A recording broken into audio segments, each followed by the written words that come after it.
What's trending on today's special episode? Some of the wildest and most controversial topics on social media. Yes, y'all ready? Yeah. All right. We're going to play a little game we call Okay or No Way. First up, a viral story that everyone online seems to have an opinion on. Check this out. When it comes to saying I do, does size really matter? An anonymous newlywed had the entire internet debating on just that after discovering a not-so-big surprise on her honeymoon. She and her 32-year-old husband waited until after marriage to have sex for the first time. But she felt deceived by her husband's post-wedding gift. His secret? Micro-penis. Looking for advice, she told her story online, which only made matters worse. After her husband found out, he threatened to leave her and sue her for defamation of character. So, do you think this micro-penis marriage has a chance? Or is keeping everything on the DL before you tie the knot grounds for divorce? Okay, Troop Team. Keeping your micro-penis a secret until your honeymoon, is that okay or no way?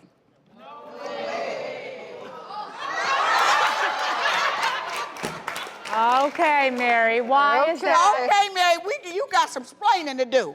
It's not the size of the ship, but the motion of the ocean, honey. Okay.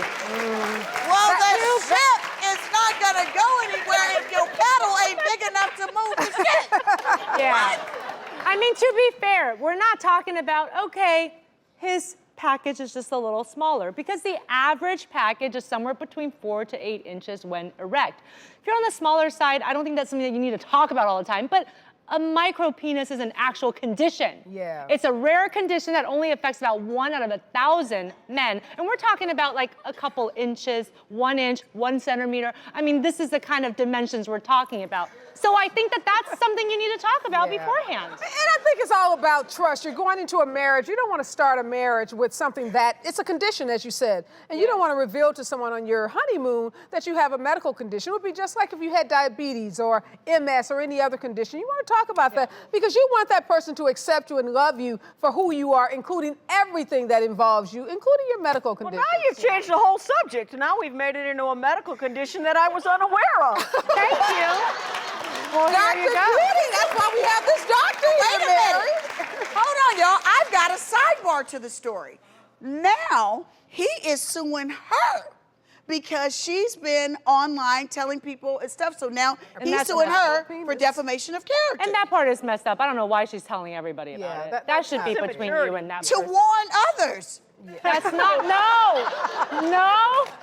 That's terrible. Well, let me just say this about defamation. Some people think you can't defame someone just because you don't use their name. That's not true. Yep. If you give characteristics such that it can only be one conclusion can be reached, that is that person, you still can be sued for defamation. So be careful before you go out there and start defaming people, you know, talking about characteristics, thinking, oh, well, because I didn't use their name, they can't sue me. That's not true. So. Right. Okay, I got a question. I know this is going to be strange. Okay. Okay, we'll take it. Okay. Go ahead. If he has a micro penis, you know, now they doing the enlargement, can they help him out? I mean, they're making booties bigger, boobs bigger, you know? They have extenders for penises, they do. But he may not be a candidate if He don't have there's enough. certain, Oh. That's, Okay, we go. I know. We're gonna keep moving along. Okay. Keep moving along. But thank you for trying to salvage that situation. I was trying to help him out. I really was.